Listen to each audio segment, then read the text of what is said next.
Good afternoon everyone. I welcome all for today's National Distance Learning Seminar series. Today we are going to discuss an interesting topic and it's about counseling high-risk groups and bridge population. Today this topic is going to discuss by Miss Yuvaranjani Kulkarni.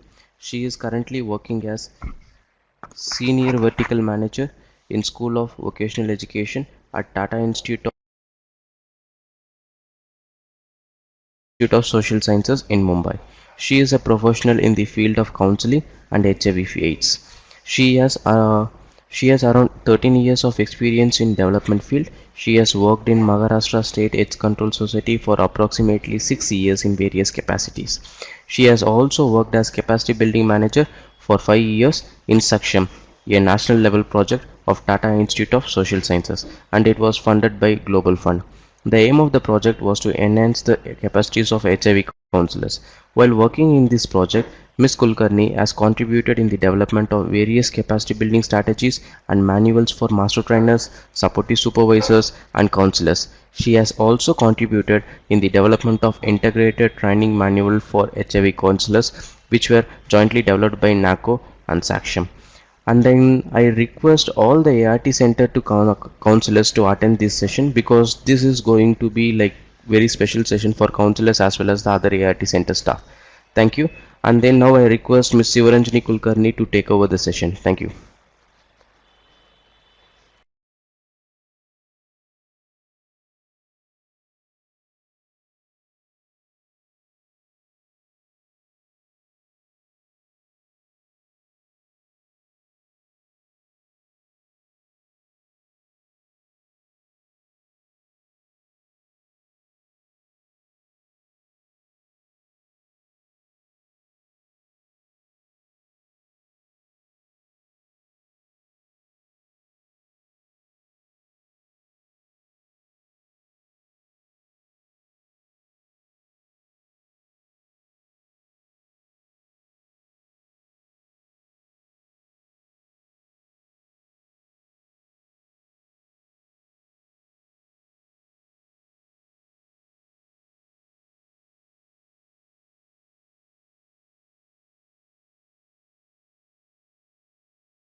It's a kind of excuse for all the participants, because due to some reason we having some issue with the presenter end, so we are rectifying it and then it will be connected shortly. I think the presenter enter the meeting room, so kindly be patient for some time, and then the session is going to start in another 5 minutes.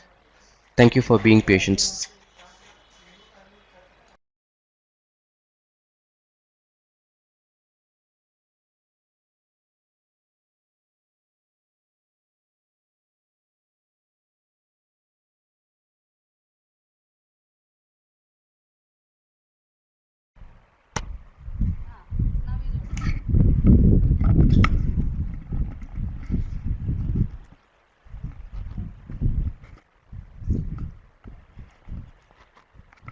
Hello, good afternoon all. Yeah, I'm so sorry for the disturbance. I think now I'm audible. Today we are going to discuss counseling high-risk groups and breach population. As healthcare providers in the field of HIV, we all know that these groups play a major role in HIV transmission. Also, the prevalence is high in these groups. So counseling to these groups is very crucial. Uh, in this session, we are going to learn reasons of vulnerability of various high-risk groups. Also, we will get information on counseling strategies for high-risk groups as well as counseling strategies for breach population. Yes, as you can see in this diagram, high-risk groups, or we can even say the alternative term is core groups, Four subgroups are consisted in this major group: female sex workers, men having sex with men, hijra or transgenders, and intravenous drug users. We also have bridge population. Two types of bridge population are focused under National AIDS Control Program. They are migrants and truckers. As they are the clients of FSW, more focus is on them. You might be knowing all these categories are for the sake of convenience.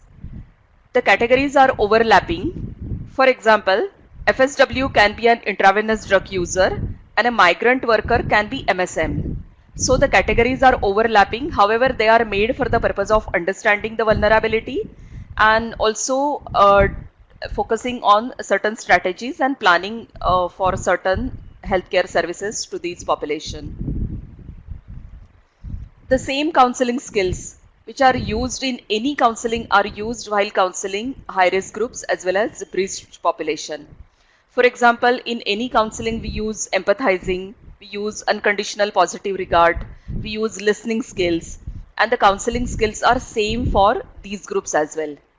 Also the ICTC counseling, pre-test post-test counseling, pre-ART, ART adherence counseling also remains the same across all the high-risk groups and breach population. It's printed couples, I'm sorry for its typo mistake. Counselors may have to select unique techniques as per the profile of the client. Counselors also need to be sensitive enough to understand the psychosocial issues of clients from various groups. Now look at this graph. This is about the HIV prevalence in HRG and bridge population. This is from the technical report 2015 from NACO. As you can see, in ANC group, the prevalence is 0.29%. ANC represents to general population, and you can see in other high-risk groups as well as in bridge population, the prevalence is quite high. For example, the highest prevalence is in IDU, that is 9.90, which is followed by transgender 7.20. And in migrants also, you can see the prevalence of 0.99, which is quite higher than the general population. Now first we will speak about the female sex workers. Now how do we define female sex worker? Female sex worker is an adult woman who engages in consensual sex for money or payment in kind as her principal means of livelihood. Means a person who sells sex. FSWs are at a high risk of HIV.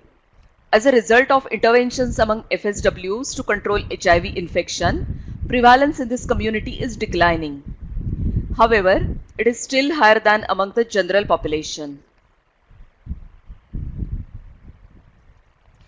Now, what is the role of the counselor? As per NACO strategies, all sex workers need to undergo HIV testing once in 6 months. So to do the HIV test and pre-test post-test counseling is the role of the counselor. Also all necessary support the counselor need to provide with respect to ART counseling and follow-up. The counselor has very important role in supporting behavior change among FSWs and linking them with various services required. Regarding behavior change, we can say that they need to decrease their high-risk activities and also limit the number of clients, and it might be like adherence, also use of condoms. Counselors must know how to provide appropriate counseling to them, as well as counselors need to show the non-judgmental attitude. Here I just would like to explain one term. By counselor, I don't mean only the ICTC or ART or STI counselor who has been appointed there as counselors, but the term is inclusive of all the healthcare providers who sometime or other counsel the clients or provide any type of support to them.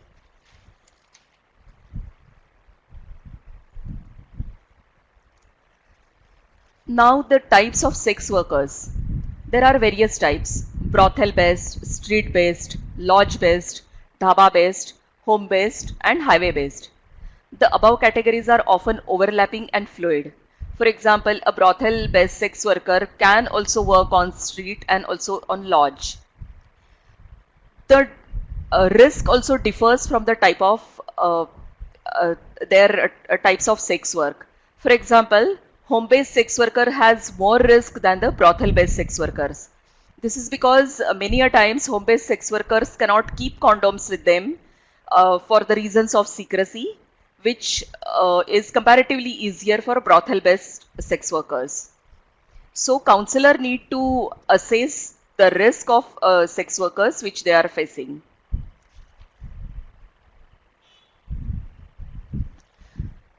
There are multiple reasons. Why do women become sex workers?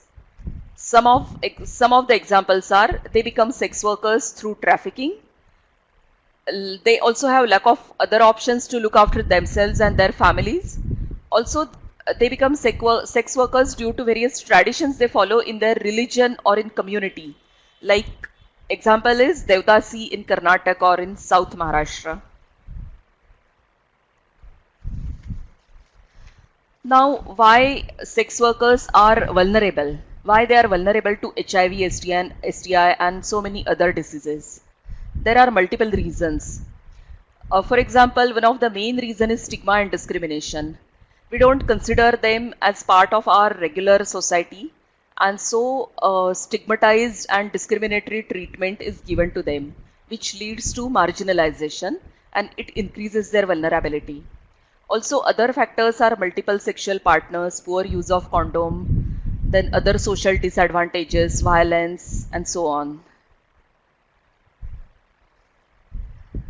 Now, while working with counselors, we have always observed that counselors face dilemmas about how to ask a woman about her sex work. They feel that the sex worker might feel offending if they start asking her questions as assuming that she's a sex worker. So here are some examples or some simple conversation openers in counseling. For example, a counselor can ask, HIV is spread through sex with more than one person. Have you ever had sex? If yes, have you had sex with more than one person? Another example to assess the risk is sex takes many forms. Some people have sex through vagina, some have sex through mouth or through the anus, back passage. Can you tell me if you are aware of these different ways of having sex? So these type of simple conversation openers can be used. These are just example and you can think of many. Here there are other two examples are given. Now counseling female sex workers. Counselor should have a non-judgmental attitude. Also, the atmosphere in counseling should be friendly and comfortable where they can open up and share their challenges or difficulties. Use of certain words or questions need to be avoided. For example, the stigmatizing terms or terms having negative meanings like bad behavior. Also, questions which appear to blame the clients, couldn't you get any other job, should be avoided. Use of simple language and communication tools like flip chart and posters.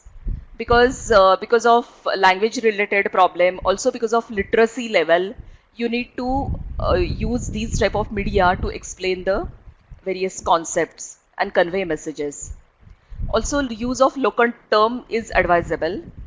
Frequent check on the client's understanding, like whether you are following whatever I am telling you, should be done time to time. Use of techniques like summarizing and paraphrasing.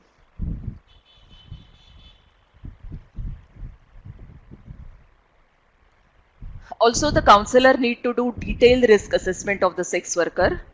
Safer sex practices should be discussed. Correct and consistent condom usage with all clients should be emphasized. Also, we always observe that the condom use with regular clients is quite poor. With the so-called husbands, it's quite poor.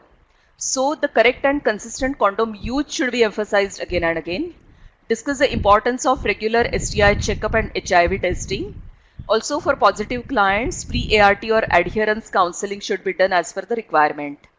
Also, you need to take into consideration the daily schedule and various hassles they face before discussing the adherence issues.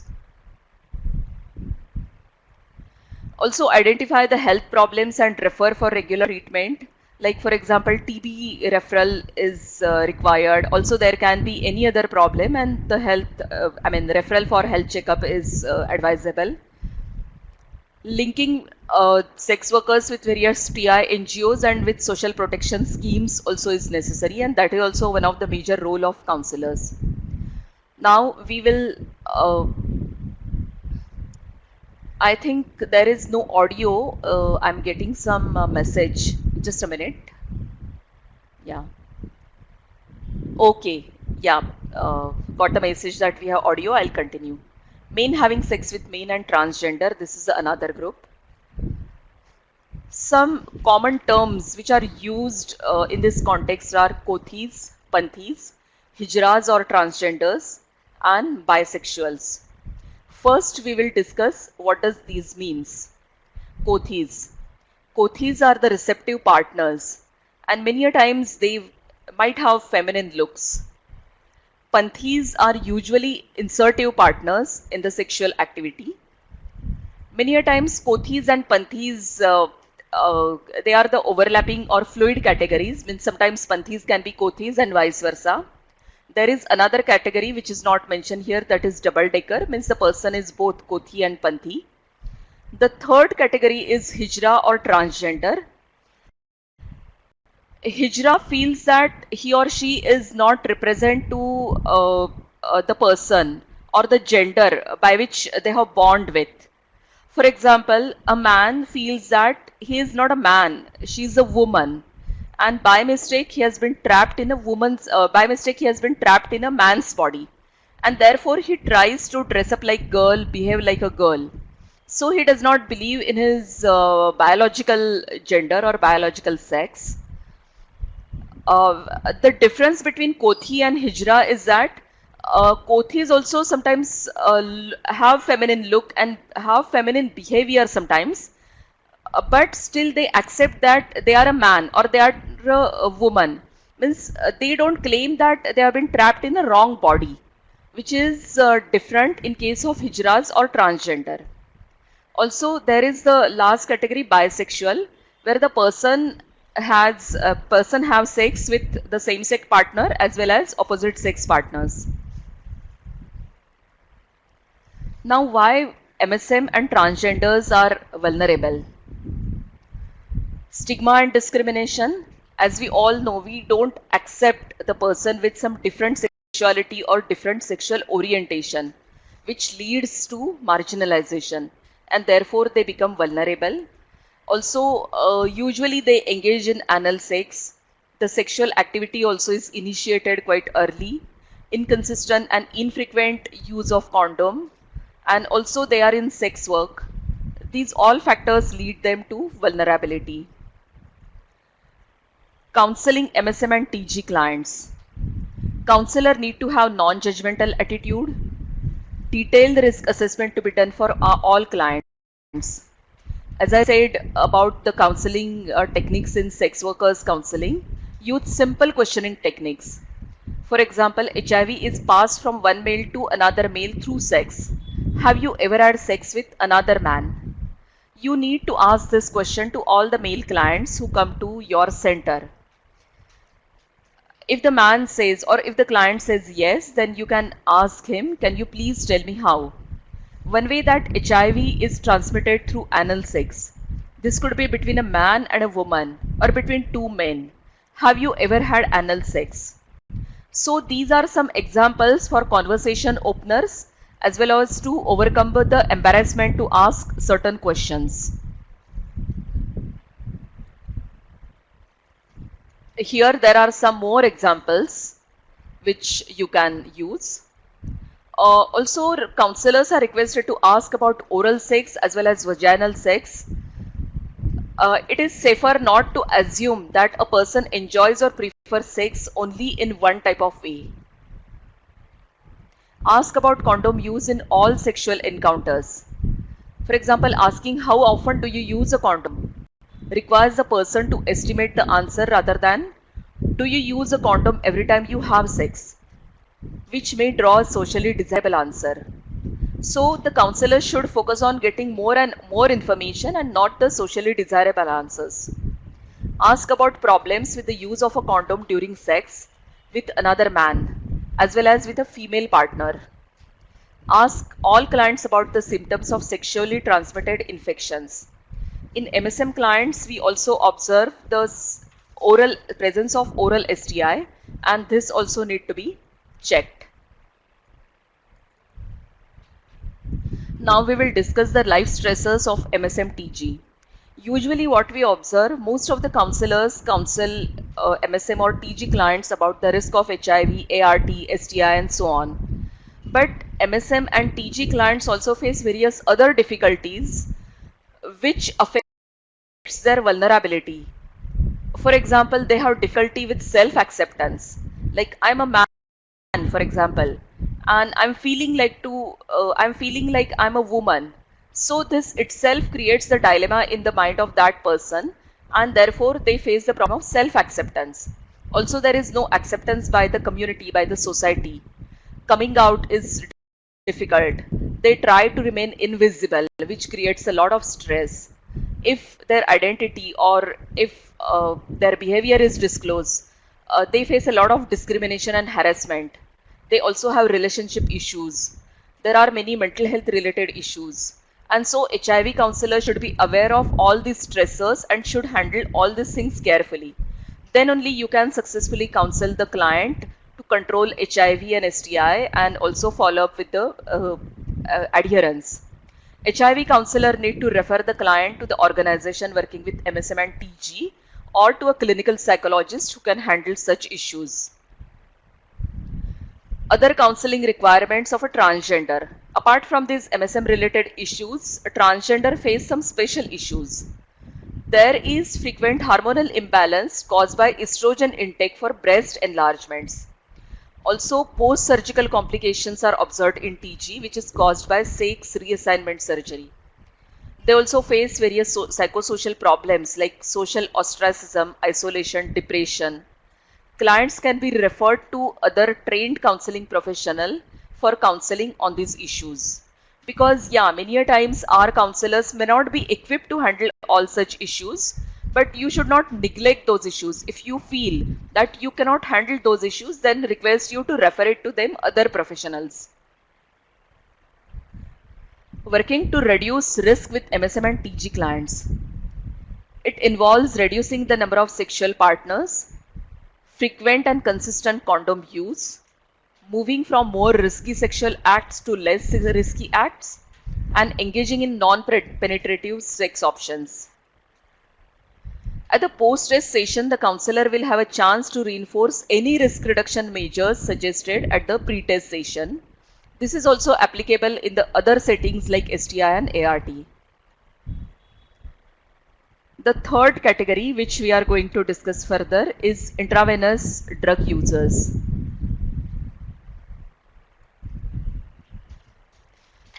Now, why people take drugs? To enjoy the sense of detachment or euphoria, to feel relaxed and energetic, for heightened alertness or sensitivity, for the medicinal qualities, peer pressure, to avoid troublesome withdrawal symptoms. The individual's background and socio-economic circumstances also influence the situation. Now, why people inject drugs? The substances which may be injected include opioids, stimulants, sedatives. Some of these substances have other routes of consumption as well. For example, heroin, which can be smoked, chased or injected. Also cocaine, which can be smoked, stuffed or injected. A person who is habituated to any of these substances may prefer a particular route of drug consumption over the other. For a substance which can be taken from other routes, a drug user may prefer the injecting route because of perceived faster onset of action, more economical route of consumption, and also it is cheaper. Some drugs are cheaper and other producing similar effect but can only be injected. For example, pharmaceutical opioids and heroin. In contrast, the use of same drug orally or by smoking is associated with wastage of a proportion of available stuff. Peer group influence. This is also one of the reasons for injecting drugs. Habit and personal preferences. These are some of the reasons. Frequently, certain terms are used in case of drug addiction or drug dependence. The first term is use. Use is like sometimes the drug or alcohol is used. For example, we know that some people are not alcoholic, but occasionally they drink. They drink along with, they can drink in the party, they can drink along with their friends. And the same thing is true with the drugs. So this occasional use is termed as use. Sometimes this use is turned into abuse, means a lot of consumption of these things is done. So this is abuse. When the person uses the drug or alcohol, which leads sometimes to do certain things which are harmful. For example, absenteeism at workplace or making accidents. So this is called harmful use. And when the person cannot stay without the drug, it is termed as dependence. Means if the person does not take the drug, the person experiences withdrawal symptoms. Now here we will see in this diagram why IDUs are vulnerable. There are many reasons. Many a times early age initiation, usually it is observed in youngsters, like in the teenage group. Sharing of needles, which transmits the HIV infection very fast. Unsafe sex. Many a times girls also sell sex to earn money to buy drugs. Also, when they are under the influence of drugs, many a times they don't use condoms. Gender issues also play a major role. Socio-economic condition, marginalization, lack of access to support services, and criminalization. As you all know, IDUs or alcoholics, they are not accepted in the society. Society stigmatizes them, or some discriminative behavior is done with these drug addicts, and therefore they face marginalization. They try to suppress their problem, or they try to hide their problem from their family members and other people. It also leads to criminalization, because to get money, many a times they steal money, or they sell some objects, which leads to criminalization. And because of all these things, the vulnerability is increased. So this is also showed in this diagram. For example, a man who is taking drugs is also engaged in various other things to get the drug, and therefore he is getting deeper into his or her problems. Now, how to counsel the IDUs? First, the counselor should assess the stage of behavior change the client is in. For example, if the client does not know the disadvantages of having drugs, then the counselor should discuss the disadvantages of the drugs with the client. If the client is in another stage, that is, if the client is trying to get rid of the drug but still cannot do so, then the counselor can help the client accordingly.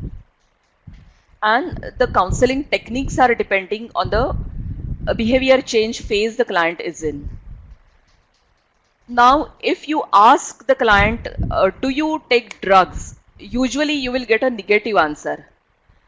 Therefore, a funneling approach is suggested to elicit information on drug use. For example, you can start with some simple question.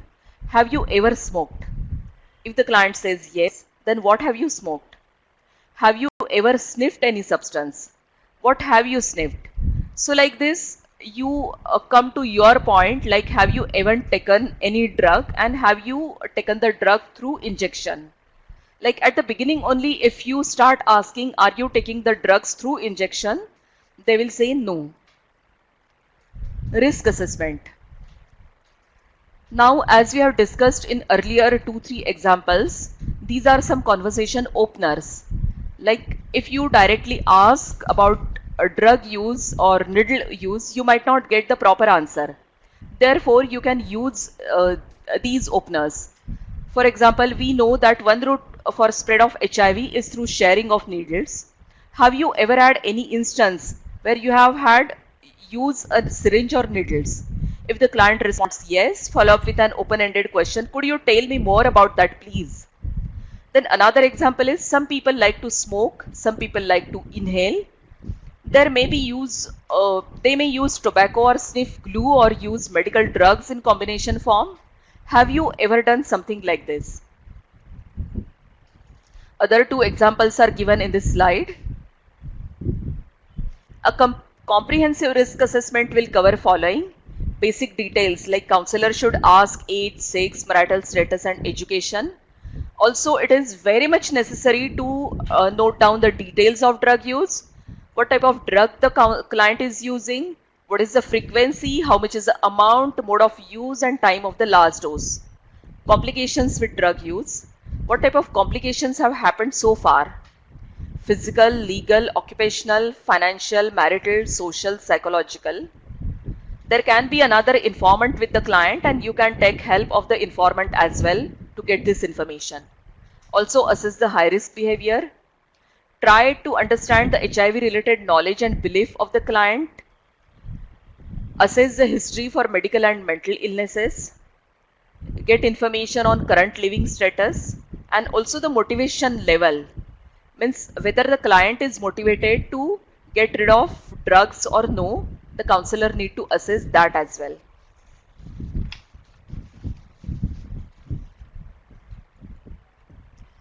Now look at this diagram. Stop drug use. This is our ultimate goal. We want our client to stop the drug use, but it cannot be done so easily. So we need to go safe by safe. We need to start from the safer options. For example, reduce the number of sharers. If the client is sharing needles, then he or she should reduce the number of sharers. Then we can ask him or her to continue injecting with clean needles or with sterile needles. Then it can be substituted with OST, oral substitution therapy. Then shift to illicit but non-injecting drugs. And then the ultimate aim is to stop drug use. So like at the beginning itself, if the client is fully drug addict and if you ask him or her to stop drug use, that is not going to help. So I need to go by step by step. Now here we have finished with the high risk groups. In the next few slides, we will discuss counseling migrant population and counseling truckers. Why do we work with migrant population under National AIDS Control Program?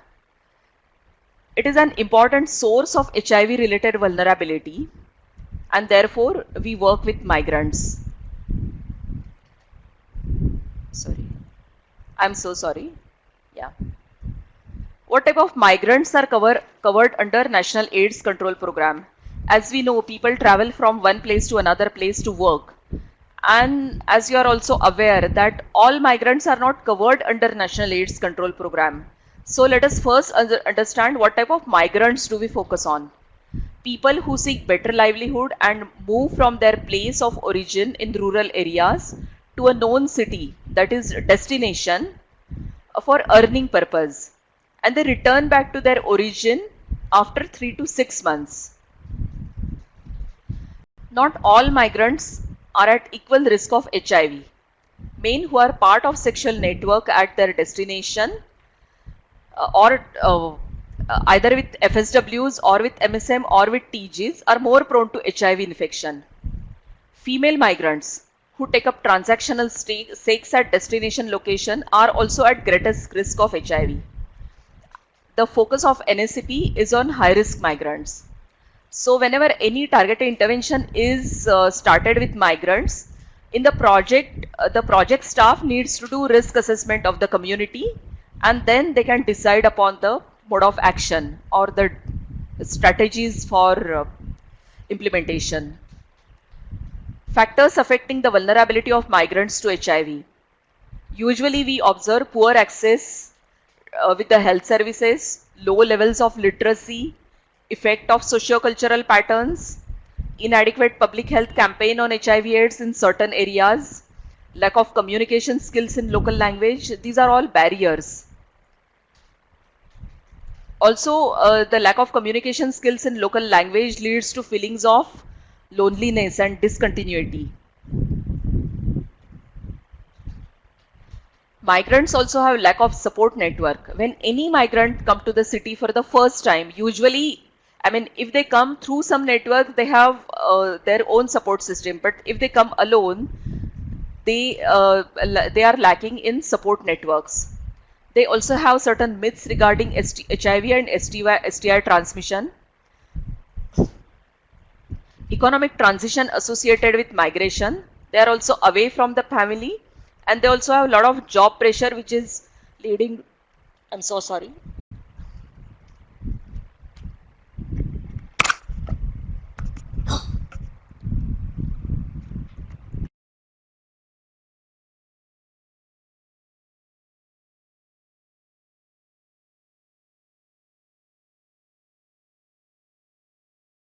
Job pressure leads to tension, which leads to substance and alcohol abuse, resulting in loss of social and sexual inhibitions. Target intervention projects work for migrant at source and destination level. Various issues we observe in service provision for migrants. Many a times they do not have information about the services. Timings of the center or health facilities may not be suitable for them. They also have poor self-esteem and lack of motivation, and so they don't seek treatment. Drug and alcohol use is also a factor, and also police harassment and lack of police harassment and problem of survival in local environment also leads to a lot of problems.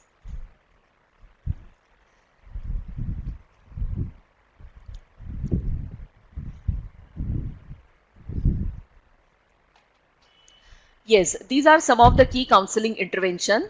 Assessment on information on HIV/AIDS, risk assessment, also see how much risk they are perceived.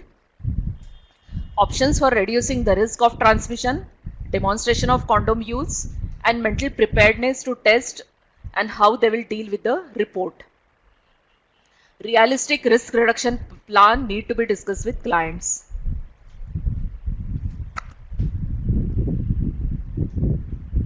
Yeah, these are also some of the key counseling intervention. For example, management of drug and alcohol use. Also family therapy and couple therapy if at all it is possible.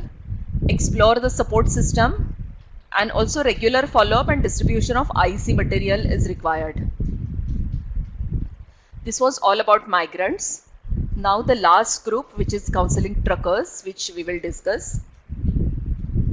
Long distance truck drivers and their helpers spend months at a stretch on a highways and thus are away from their homes and family members for extended period of time. These truckers are more likely to engage in high-risk sexual behavior than short distance truckers. They might have multiple sexual partners. This results in a higher prevalence of sexually transmitted infection among truckers than among the general population. Truckers also are reported to have sex with male sexual partners. Also, this is one important point which all counselors need to understand. For truckers, immediate sexual needs appear to take precedence over the possible long-term consequences of unprotected sex. This means that it is not that they do not aware of the consequences of unprotected sex, but still immediate sexual needs take precedence over all these things.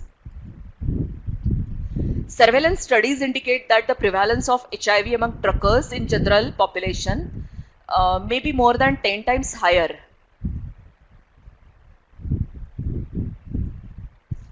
Now let us discuss why truckers are more vulnerable to HIV. The harsh working conditions, including the risk of injuries, robbery, attacks and destruction of their vehicles, it clearly contributes to their low perception of the seriousness of HIV infection, while the level of knowledge among truckers related to STI and HIV is relatively high. This knowledge is rarely converted into action.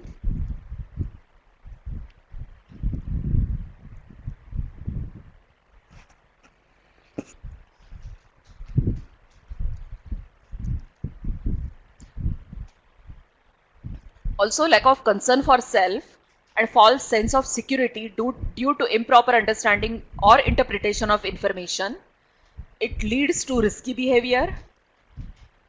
This point is also important and need to be focused during counseling, that lack of concern for self. Truckers are of an age to be sexually active but separated from regular partners for extended period of times. Also, long hours, stress, it leads to vulnerability. The highly active and easily accessible sex network operate along highways and at halt points. Truckers also carry some cash to meet their travel needs.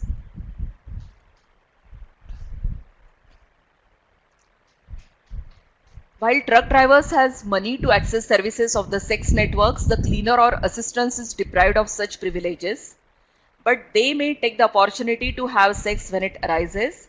This can leave them vulnerable to infection if his information about sexual health is minimal. Senior truckers may use younger ones, occasionally, especially the cleaners, for sex. Power dynamics within the community are such that the cleaner or younger trucker is largely helpless and ignorant about the risk of sex between men can lead to infection with STIs.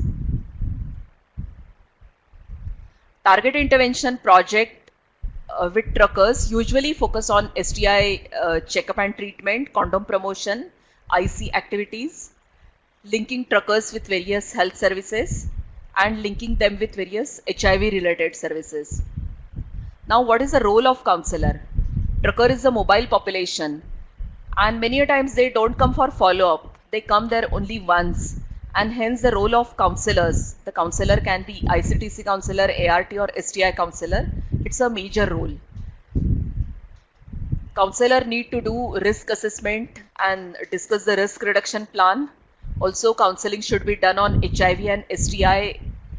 Safer counseling, safer sex practices should be discussed. If test is done, the disclosure of HIV report. If at all possible, partner counseling should be done. Then how to handle stress and loneliness and how to handle the lack of entertainment. This also can be discussed during the session. Also, enhancing self-esteem and self-care are the issues to be covered in counseling. Now let us summarize the points which we have discussed so far. HRGs as well as breached population are vulnerable to HIV because of various reasons. While counseling, the counselor need to understand the reasons of vulnerability. Marginalization, that is, these community members are not accepted in the mainstream society, is one of the major reasons of their vulnerability. The counselor should carry out a detailed risk assessment for each client. HRGs may find it difficult to utilize available services due to various reasons like systemic issues, stigma, lack of information, and so on. Counselor need to address those issues. Counselors should be sensitive about the psychosocial needs of clients from high-risk groups as well as breached population. As we discussed, the same counseling skills which are used in any counseling are used while counseling these groups. However, counselors should be sensitive and aware of needs and various issues of these groups. In case of language difficulties and lower literacy level, counselors need to make use of simple language, and also they need to use audiovisual material to convey the necessary messages. Counselor need to link the client with STI and TB services as per the NACP guidelines. Apart from HIV services, counselor need to link the clients with TI NGOs and other social protection scheme. This all means that counseling process should not be limited only for providing HIV related information. The aim of the counseling should be to empower the client.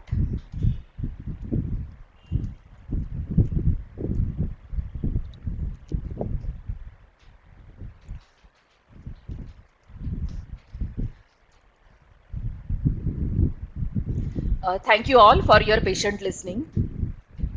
If there are any questions, maybe I'll write the questions or I'll reply by email.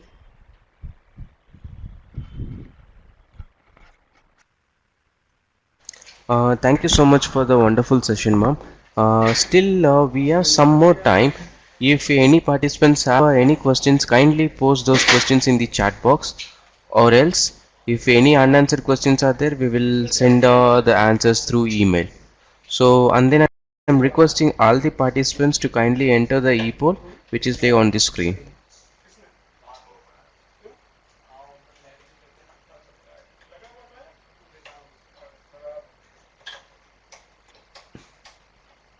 Once again, I repeat, all the participants to kindly enter the e-poll which is displayed on the screen.